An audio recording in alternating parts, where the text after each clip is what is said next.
ប្រទេសtừខាងលិចហ្នឹងវាធ្លាប់យកដីខ្មែរអស់ជាង30ខេត្តបងជាង30ខេត្តហ្នឹងគឺវាអត់មានដឹងគុណខ្មែរទៅប្រមាថខ្មែរទៅវិញបងប្រមាថខ្មែរទីដែលជាអ្នកគ្រប់គ្រងវាចេញមកពីប្រទេសចិនគុំនេះហើយពេលដែលភូមិមានវាយអយុធយាហើយខ្មែរជួយវាទេជួយវាឲ្យមានទីលំនៅនៅកាលនៅប្រទេសខ្មែរហ្នឹងបងហើយវាអត់ដឹងគុណខ្មែរទេបងកុំឲ្យវាផុតពូជពេលនោះមកវាជាកុលសម្ព័ន្ធដែរបងនៅយូណនប្រទេសចិនហ្នឹងបងដូច្នេះបាទសូមទូលសំណូមពរកុំឲ្យលោកម៉ៃខលអាល់ហ្វារ៉ូទៅតាមវាអញ្ជើញនេះបងដោយអត់បានជាកាយទេបងវាអត់ប្រកាសអីទេកុំទៅល្អជាងវាទៅវិលេតម៉ៃហ្វារ៉ូខ្លាំងបងនិយាយថាចេះតេះដៀខ្លាំងទៅក៏ឲ្យសរសើរវាតែប៉ុណ្្នឹងទេ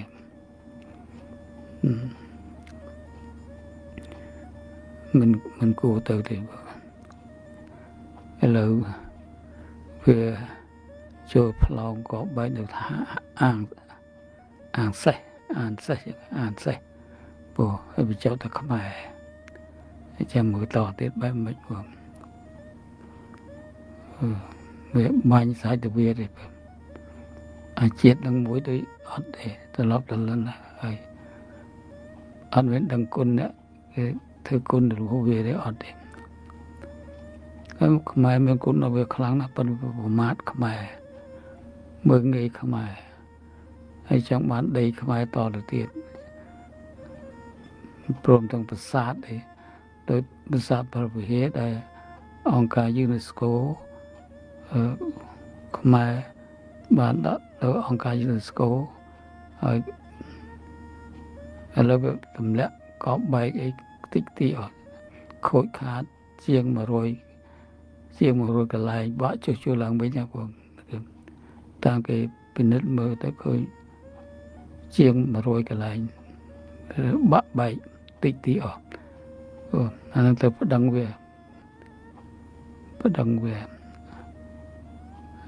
ទៅ ICJ ក្នុងបទដែលរំលោភបេតិកភណ្ឌពិភពលោកនឹងជាងបងតែធ្វើដូសៀព្រោះហើយពាត់លុះទៅទឹកដី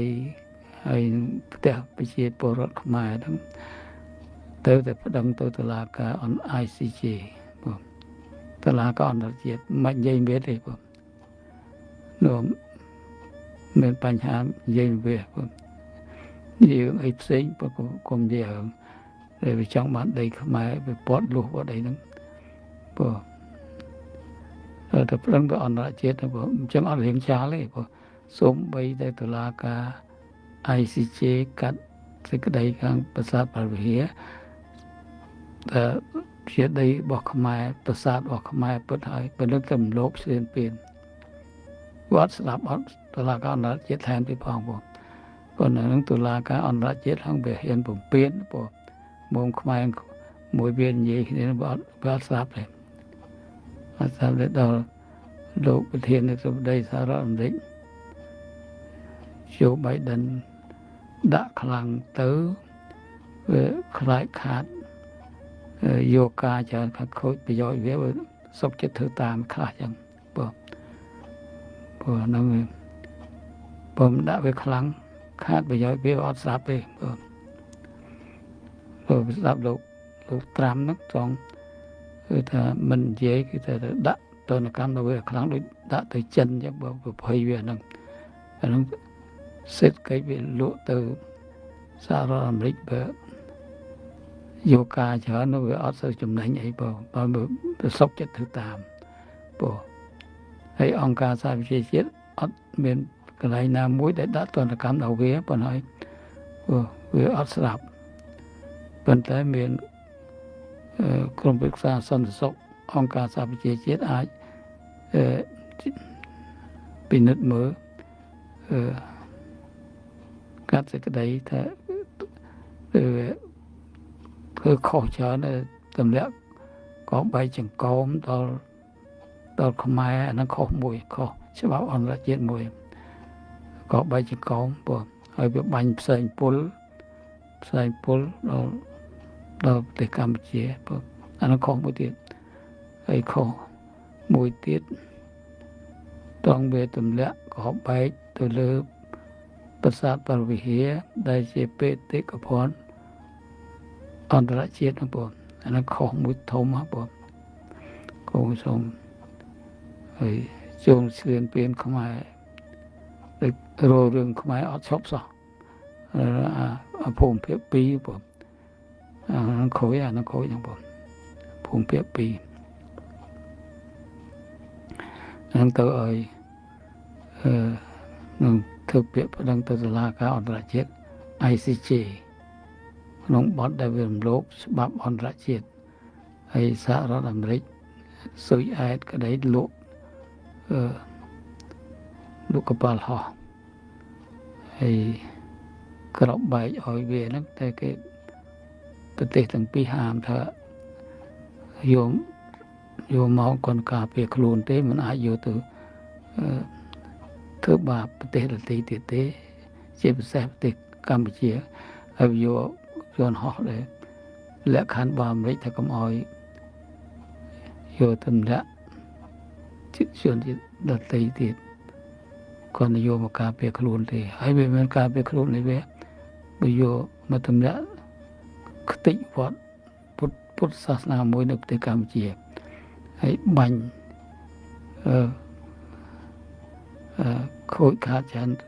នៅប្រាសាទបរវិហារដែលជាបេតិកភណ្ឌពិភពលោកជាឧទាហរណ៍ហើយធ្វើឲ្យប្រជាពលរដ្ឋជាង300,000នាក់ជលៀសខ្លួនចេញដោយកោបែករបស់វាហ្នឹងអានឹងខុសមួយថាមិនត្រូវទោះបីប្រទេសទៅខាងលិចហ្នឹងដកខ្លួនចេញពីតុលាការ ICJ ក៏ដោយក៏នៅតែក្រុមប្រឹក្សាសន្តិសុខអង្គការសហប្រជាជាតិអាចជំនុំគ្នានៅតែដាក់ទោសវាបានហើយហ្នឹងក៏ហើយវាធ្វើគ្រប់យ៉ាងហើយដោយជារំលោភកិច្ចព្រមព្រៀងសន្តិភាពដែលប្រទេសម៉ាឡេស៊ីជាតំណាងបដូវវេនក៏មិនបានជួយឲ្យវាមិនឲ្យវាអត់គោរពនៅតែពត់របងលួសមិនជុំមិញដីខ្មែរទេដុំមិញផ្ទះប្រជាពលរដ្ឋខ្មែរទៀតបងថាជាដីរបស់វាហើយមានណាជំនុំថាដីវាអត់មានសោះបារាំងជាអាណានិគមនិយមលើប្រទេសនូចិនជាពិសេសប្រទេសខ្មែរហើយលោកនៅកិច្ចគូផែនទីបារាំងជាមួយប្រទេសទៅខាងលិចហ្នឹងហើយវាគូផែនទីខ្លួនវាហើយទៅយកមករំលោភដីខ្មែរទៀតនៅឲ្យបារាំងជាសាក្សីនៅតាមមួយនយោបារាំងជាអាណានិគមនិយមជាសាក្សីនឹងស្របចាប់អង្គការសហប្រជាជាតិបងហើយវាជាគូផែនទីឯកតោភាគីទៅខ្លួនវាហើយយកមករំលោភដីខ្មែរនឹងខុសច្បាប់អន្តរជាតិបងនឹងទៅប្តឹងវាទៅតុលាការមិននិយាយវាទេរឹងវាពតបងលួសលើដីខ្មែរអីហ្នឹងប្តឹងតុលាការ ICJ តទៅទៀត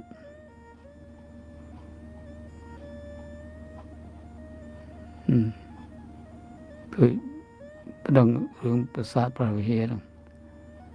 អីក៏មិននិយាយមួយចោលវាមិនដែលគ្រប់ច្បាប់អីទេទៅធ្វើបានទៅធ្វើអានឹងមួយបព្វជិជនដែល ទោះបីកាន់អំណាចមិនស្របច្បាប់ដោយបោះឆ្នោតអត់សេរីអត់យុត្តិធម៌ក៏ដោយប៉ុន្តែខ្លួនទទួលខុសត្រូវពេលនេះទៅធ្វើការឲ្យម៉ត់ចត់ទៅប្តឹងតុលាការអន្តរជាតិមិនប្តឹងតែប្រាសាទ3ហើយដី3មុំនឹងទេគឺថាអ្វីដែលតកតងនឹងប្រទេសទៅខាងលិចទៅប្តឹងទាំងអស់ដើម្បីឲ្យគេដោះស្រាយឲ្យមូលគ្នាតែម្ដងគឺដូចជាសមុទ្រ30000 ហិក30000 គីឡូម៉ែត្រកន្លះហ្នឹងក៏ទៅប្តឹងវាបាទហើយដោយបកប្រជាជនចុះហត្ថលេខាជាមួយប្រទេសទៅខាងកើតហ្នឹងក៏មានបញ្ហារហូតដល់ឥឡូវដោយកោះត្រល់ក៏អីវាយកបានទៅមុននៅទៅតុងប្រទេសទៀតទៅហើយដល់បញ្ញាវាទៅអភិវឌ្ឍទៅដល់ព្រោះឬចាំបង្កើតយន្តហោះចុះហ្នឹងទៀតវាអភិវឌ្ឍទៅជាតំបន់ទេសចរទៅវិញព្រោះនឹងបកប្រជាជនអាហ្នឹងបើនិយាយធ្វើភាគីបានតែរឿងល្មមទេបើមើលតើតងផ្លូវច្បាប់ទៅប្តឹងតុលាការអន្តរជាតិបកប្រជាជនមិនទៅបង្ងើយកតើទេព្រោះខ្លួនទទួលខុសត្រូវទៅប្តឹងតុលាការអន្តរជាតិឲ្យគេដោះស្រាយឲ្យព្រោះកុំនិយាយមួយពេលព្រោះនិយាយមួយចោលនេះទៅវានៅតែប្រកាន់គោលជំហររបស់វាគូផែនទីជាឯកតោភាគីតែខ្លួនវាហើយវាថាដីវាចេះមករុញច្រានដូចនៅនងចានហើយអូ3ជាន់អីបងហើយជារៀលដាល់ទៀតតែប្រយោគបានវាជាបន្តទៀតដូចទេទៅទប់ទល់វាឲ្យទៅហ៊ានទប់ទល់បើយើងការពេលខ្លួនតែមិនខកអីមិនខកកិច្ចព្រមព្រៀងសន្តិភាពនៅប្រទេសបារាំងវាមកពាត់លុះអត់មានប្រាប់យើងច្បាស់ពាត់ផ្ទះអ្នកស្រុកដេកដើរដេកព្រៃហើយបើដូចតែទៅឲ្យទៅហ៊ានទប់ទល់នឹងវាបើមកវាខ្លាចវាញើតខ្លះតែបដ ாய் ចឹងពេកចូលរំលោភតាមចិត្តហើយវាយកល្អមែនទេគឺតើតងច្បាប់ផងច្បាប់អន្តរជាតិផងហើយនិយាយវាទៀតតទល់វាព្រោះអាចអត់អៀនខ្មាស់នោះវានៅតែធ្វើចឹងអត់ចប់រឿងទេអត់ចប់រឿងទេទៅតែតទល់វាកុំឲ្យយើងធ្វើមុនឲ្យវាធ្វើមុនយើងទប់ទល់វាកុំឲ្យប្រជាពលរដ្ឋឈុំមុខវានឹងអាចគ្រោះថ្នាក់ព្រោះវាក៏បែកផ្សែងវាប្រដាប់ឆក់ផ្សែងពុលអីហ្នឹងគ្រោះថ្នាក់ព្រោះខូចសុខភាពទៀតទៅឲ្យតែហ៊ានទប់ទល់នឹងវាបើវាចូលសេនពៀនទឹកដីខ្មែរឲ្យតែហ៊ានទប់ទល់នឹងវាហ្នឹងអានឹងបានបងតែប្រយឲ្យរៀងអាចគ្រោះថ្នាក់ដល់ប្រជារាស្ត្រដែលដៃទៅទេបើដែលដៃទៅទេអត់បានទេ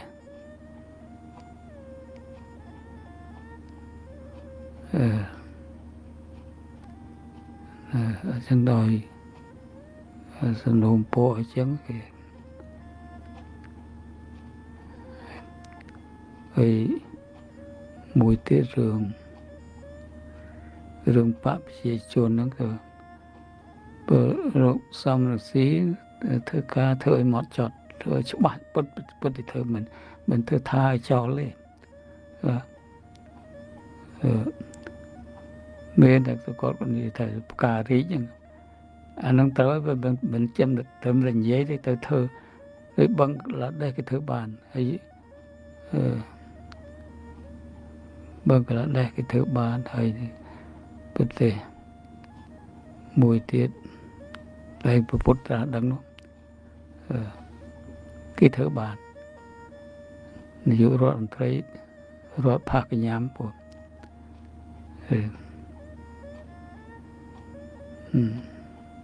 ក៏ដែរដល់ធ្វើខ្លាំងមកមិនទៅរួចតែធ្វើលេងបានផលលេងបើអត់ស្ដាប់ទេដល់តុលាការអន្តរជាតិទៅបីវាអត់ទទួលស្គាល់តុលាការក៏ដោយប៉ុន្តែគេមានពិធីផ្សេងពីហ្នឹងហើយអង្គការអន្តរជាតិគេយករឿងខ្មែរទៅជំនុំជម្រះរឿងប្រាសាទព្រះវិហារគេធ្វើបានយើងសម័យមានច្បាប់អន្តរជាតិយើងដើរតាមច្បាប់អន្តរជាតិវិញកាលវាយកដីខ្មែរជាង30ខេត្តនោះដោយសារពេលនោះអត់មានច្បាប់អន្តរជាតិជាពិសេសអង្គការសហប្រជាជាតិទៅកើតឡើងមកដល់សតវត្សផងឥឡូវកើតអង្គការសហប្រជាជាតិទៅជួយការពារប្រទេសតូចតាចយកយុទ្ធធម៌ជូនប្រទេសតូចតាចដាក់ច្បាប់អន្តរជាតិវិញព្រោះដូចជាពិសេសទឹកដីទេងាយនិយាយគ្នាបានទេវាអត់ស្ដាប់យើងទេទៅឡើងតុលាការអន្តរជាតិហើយយើងអត់ឈឺក្បាលទៀតព្រោះហើយអត់មានចម្បាំងទៀតហើយដូចភាសាព្រះវិហារមានធ្វើចម្បាំងឲ្យកើតព្រោះច្បាប់អន្តរជាតិបាក់ម្ខាងទៀតទៅគោរពព្រោះទៅខ្លួនដកចេញក៏ដោយប៉ុន្តែគេមានពិធីមួយទៀតនៅអង្គការសហប្រជាជាតិក្រុមប្រឹក្សាសន្តិសុខគេអនុម័ត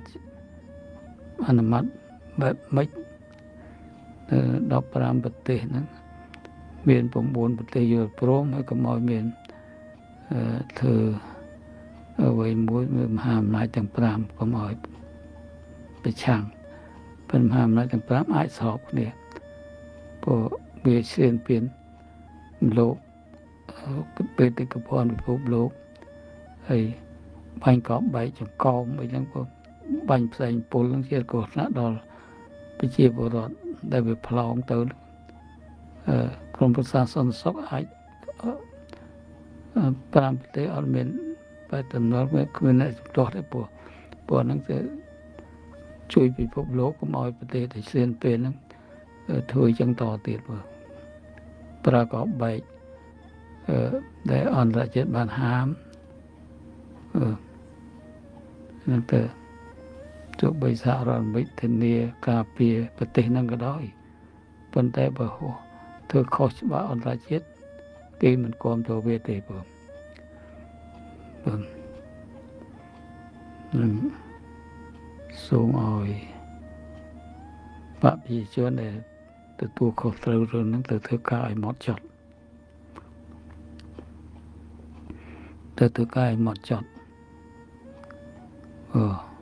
មួយជាមួយច្បាប់អន្តរជាតិលើគេទទួលស្គាល់តាមព័ត៌មានហើយលោក Michael Alfaro នោះបានផ្សាយព័ត៌មានពិតជួយការពារយុត្តិធម៌គឺជួយផ្សាយព័ត៌មានអន្តរជាតិឲ្យដឹងការពិតអំពីគំនិតប្រជារាស្ត្រខ្មែរចង់បានសុខសន្តិភាពមិនមែនចម្បាំងទេគេថានឹងពិភពលោកគេយល់យ៉ាងទៅគេជួយការពារយុត្តិធម៌បងមិនឲ្យគាត់កាន់ជើងអីទេប៉ុន្តែការពារយុត្តិធម៌ព្រោះសំខាន់នឹងយុត្តិធម៌ទេយើងខ្មែរយើងអត់ចង់ឈ្នះគេទេឈ្នះត្រង់ការពិតបែបម៉េចគាត់និយាយការពិតទៅកាន់ពិភពលោកព្រោះហើយគេប្រទេសទៅខាងលិចប្រមាថគាត់ខ្លាំងវាយោលេតខ្លាំងទៅលើគាត់ហើយ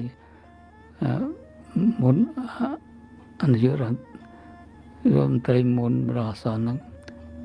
ចាត់ចង់អញ្ជើញដល់អញ្ជើញក្រោយទៅប្រទេសដៀលលេងអញ្ជើញវិញដល់អាក្រោយទៅចង់អញ្ជើញវិញទៀតអាហ្នឹងវាត្រឡប់ទៅលិនអញ្ចឹងព្រមវាទៅមកសូមទៅstress ដល់លោក Michael Alfaro ហ្នឹងកុំ សូមធ្វើសំណូមពរកុំឲ្យគាត់ទៅព្រោះហើយខូចកិត្តិយសគាត់ទៀតព្រោះពេលនិយាយត្រឡប់ទៅលិនហើយធ្វើវីយូលេតទៅដល់គាត់ខ្លាំងណាស់ទៅហើយទៅអាមួយចង់ជើញវិញជើញឲ្យគាំទ្រវាជួយការពារវាបើមើលខូចឈ្មោះហើយឡើងបើខូចឈ្មោះហើយបើហើយប្រទេសវាកំពុងមានគ្រោះថ្នាក់ពីធម្មជាតិអីផងវាអត់គិតទេគិតតែឈានពៀនខ្មែរទេឌីលខ្មែរតែគាត់អ្នកសុំទានពាក់កណ្ដាលនគរហើយមានណាសុំទានពាក់កណ្ដាលនគរវាចោតខ្មែរបង្អាប់បង្ខូចកិត្តិយសខ្មែរហើយព្រោះយើងនៅអន្តរជាតិការគេគិតទាំងការពិតកាន់តែខ្លាំងហើយព្រោះទោះបីវាប្រទេសទៅខាងលិចវានិយាយឃោសនាបែបមិនក៏ដោយក៏គេមានវិចារណញាណពិចារណារកការពិតទៅឃើញថាប្រទេសនឹងឆ្លៀនពៀនខ្មែរទៅវិញព្រោះ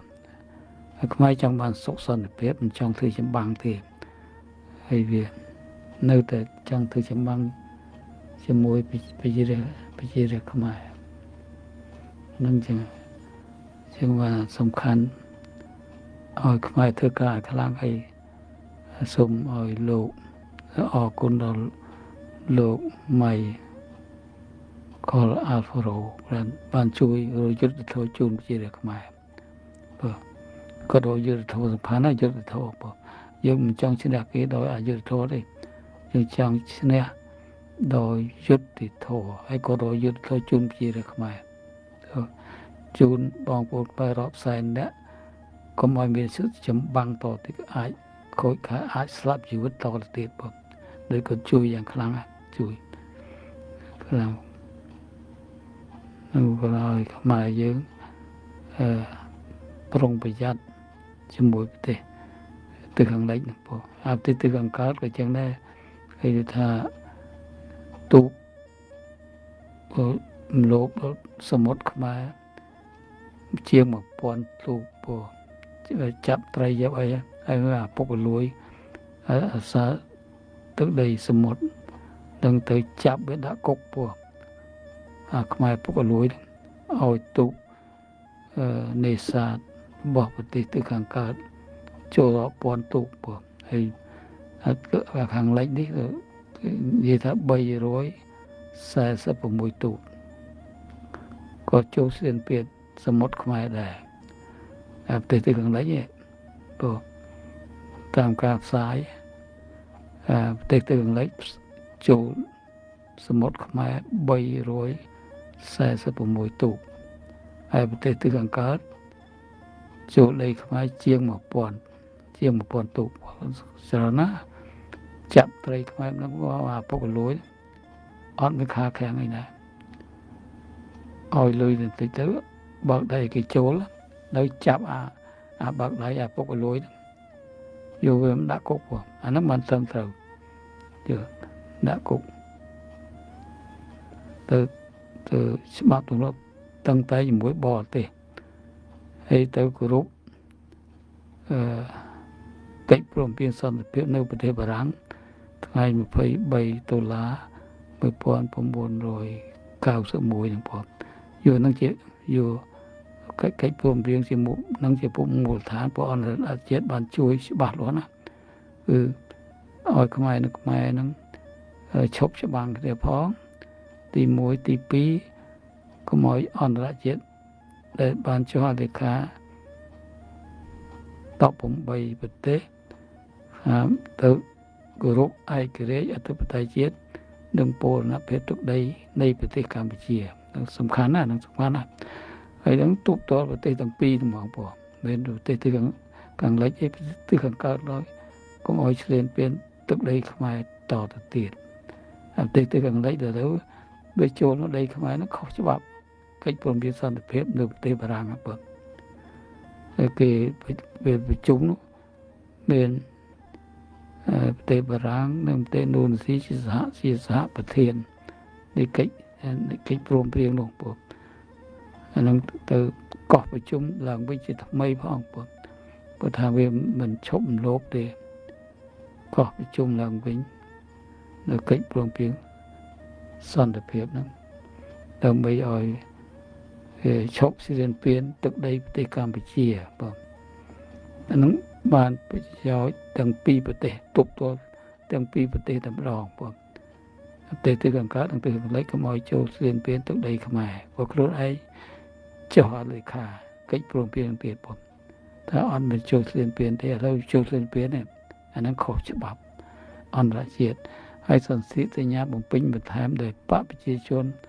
ឲ្យសញ្ញេឲ្យមហាក្សត្រសញ្ញេអីហ្នឹងទៅលុបចោលអស់ទៅរឿងហ្នឹងមិនតែមួយទេដូចជាពេលលុយរងឈុនមក$10,000អញ្ចឹងហើយអ្នកដទៃទៅក៏ធ្វើបាបមានលុយណាច្រើនមានមហាសេដ្ឋីណាគាត់មានលុយអីព្រោះហើយពួកសំខាន់បន្ទោអតុលាការហ្នឹងព្រោះតុលាការកាត់សេចក្តីទៅមិនក៏ឲ្យគាត់បង់លុយច្រើនគាត់មិនខកអីអត់ខកអីសោះហើយទេលុយគាត់មកពីតុលាការហ្នឹងតុលាការហ្នឹងគឺគាំទ្ររបបផ្ដាច់ការគឺថាទៅកាត់ទោសតុលាការខ្មែរដោយអយុត្តិធម៌ហ្នឹងទៅធ្វើតាមរបបផ្ដាច់ការបបផ្ដាច់ការថាម៉េចតុលាការកាត់ក្តីឲ្យតាមហ្នឹងព្រោះអាហ្នឹងខុសពីតុលាការទេបើតុលាការគេឯករាជ្យត្រឹមត្រូវគេអត់ឲ្យកាត់ឲ្យរងឈុនបងផាកពីនៃរហូតដល់$10,000ទេអញ្ចឹងបងពុទ្ធលាការយុទ្ធធម៌ហ្នឹងធ្ងន់ណាស់ពុទ្ធលាការអយុត្តិធម៌ហ្នឹងសំខាន់ណាស់ពុទ្ធលាការហ្នឹងហើយគាំទ្របកប្រជាជនកម្ពុជាបងការកាត់សេចក្តីខុសច្បាប់គាត់ខុសអីក៏រហូតដល់បងលុយផាកពីនៃរហូតដល់$10,000អញ្ចឹងបងយើងអាពួកផ្ដាច់ការហ្នឹងវាបំបាក់មុខគាត់បងអត់ខុសអីក៏ដោយប៉ុន្តែឲ្យតុលាការធ្វើអញ្ចឹងទៅសំខាន់អាតុលាការហ្នឹងទេដែលវាកាត់សេចក្តីឲ្យយើងបុតុលាការទេតែឲ្យធ្វើហួសហេតុពេកដែរគាត់មានលុយណាហើយមានកំហុសណាដល់កាត់សេចក្តីឲ្យគាត់បងផាករហូតដល់$10,000អត់មានខុសអីទេទៅលុបចោលកំហុសអពុតុលាការលុបកុំឲ្យគាត់បង$10,000អីចឹងតុលាការទេរឿងទៅអាងតុលាការថាតុលាការតុលាការធ្វើតាមវាតាមបកប្រជាជនឥឡូវឲ្យតុលាការលុបចោលទៅគាត់អត់បងផាកពីនេះអីទេព្រោះតុលាការហ្នឹងបំពេញផ្ដាច់ការរបស់តុលាការទៀតអយុត្តិធម៌របស់តុលាការបើកាត់ទោសបកប្រជាជនកម្ពុជាឲ្យទៅកាត់ទោសពួកតុលាការអយុត្តិធម៌ទៀតអាហ្នឹងបានសុំយើងបានល្អព្រោះអញ្ចឹងបានផ្ការាជដោយសមរធិដ្ឋានបើកុំឲ្យជាឋានគាត់អត់ធ្វើអីសោះផ្ការាជបានឲ្យទម្លាក់បកប្រជាជនចេញពីអំណាចមកគាត់មកលៀនអ្នកទៅពត់ផ្ទះវិញផាកញ៉ាំហើយគាត់ហើយទៅហ៊ានទាំងអស់មានទៅកាន់ជើងបកផ្ដាច់ការទេពួកការពីទឹកដីទេពួកតុលាការពួកទៅហ៊ានអស់នេះមានទៅគាំទ្របុគ្គលណាមួយទេពួកហើយគេមានបងប្អូនគេរងគ្រោះដែរព្រោះគេការពារប្រជារាស្ត្រខ្មែរហើយដូច្នេះបើមានផ្ការាជទៅពាត់ផ្ទះនឹងពួកទៅហ៊ានអាចឈរជាមួយប្រជារាស្ត្រខ្មែរវិញព្រោះដូចនៅបឹងក្លាដេសអីទាំងអស់កាត់មណ្ឌូហើយដែលធ្វើបាតកម្មទម្លាក់នយោបាយរដ្ឋមន្ត្រីអីអត់ពួកទៅហ៊ានក៏អត់មានលោកឡំគេគាំទ្រប្រជារាស្ត្រវិញព្រោះឈរនៅជាមួយប្រជារាស្ត្រទៅនោះធ្លាក់ពីអំណាចបងប្រជាអត់ធ្វើតាមព្រោះប្រជាខុសច្បាប់ព្រោះប្រជាការពារទឹកដីនឹងគេធ្វើបានប្រភេទកិច្ចរបស់ទាហានការពារទឹកដីមានការព្រៀបបុគ្គលខុសច្បាប់ទេបើបោះឆ្នោតត្រឹមត្រូវទៅក៏ការពារខ្លះបើបោះឆ្នោតអត់ត្រឹមត្រូវបងទៅការពារបែបម៉េច